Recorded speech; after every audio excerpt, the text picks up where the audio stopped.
বাংলাদেশি বংশোদ্ভূত ইংল্যান্ডের শীর্ষ রেটেড খেলোয়াড় যার নাম করিম হাসান স্মিথ। করিম হাসান স্মিথ বর্তমানে খেলেন ক্লাব ব্র্যাডফোর্ড পিএ এর হয়ে। 22 বছর বয়সী এই footballer right back, right wing এবং সেন্টার ব্যাক 3 পজিশনে খেলতে পারেন। কদিন আগেই বাংলাদেশের হয়ে খেলতে ফিফার ছাড়পত্র পেয়েছেন ইংলিশ লিগের দল শেফিল্ড ইউনাইটেডের ফুটবলার হামজা চৌধুরী। এর অনেক আগে থেকে বেশ কয়েকজন প্রবাসী ফুটবলার বাংলাদেশ ফুটবল ফেডারেশনের সঙ্গে যোগাযোগ করে আসছেন। তারাও লাল সবুজের জার্সিতে খেলতে চান।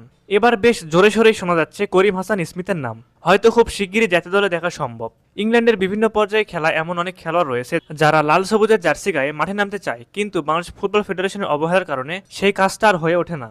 মডার্ন ফুটবলে করিম হাসান স্মিথের মতো ফুটবলার প্রতিটা দলেই প্রয়োজন, বিশেষ করে বাংলাদেশের মতো দলে তো অবশ্যই দরকার। চলতি মৌসুমে ব্র্যাডফোর্ড পিএ দলের হয়ে সেই একই কাজটি করে যাচ্ছেন করিম হাসান স্মিথ। গোল, অ্যাসিস্ট সহ প্রতিটা ডিপার্টমেন্টে ফুটিয়ে তুলছেন একজন আদর্শ অ্যাটাকিং মিডফিল্ডার এবং ডিফেন্ডারের ছায়া।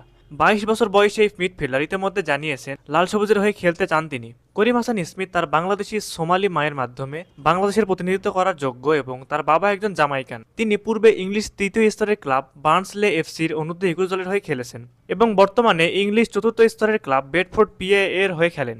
সুপ্রিয় দর্শক, আপনাদের কি মনে হয় করিম হাসান স্মিথকে কি জাতীয় দলে দেখা সম্ভব? অবশ্যই আপনারা আপনাদের মূল্যবান মতামতটি কমেন্ট করে জানিয়ে দিবেন।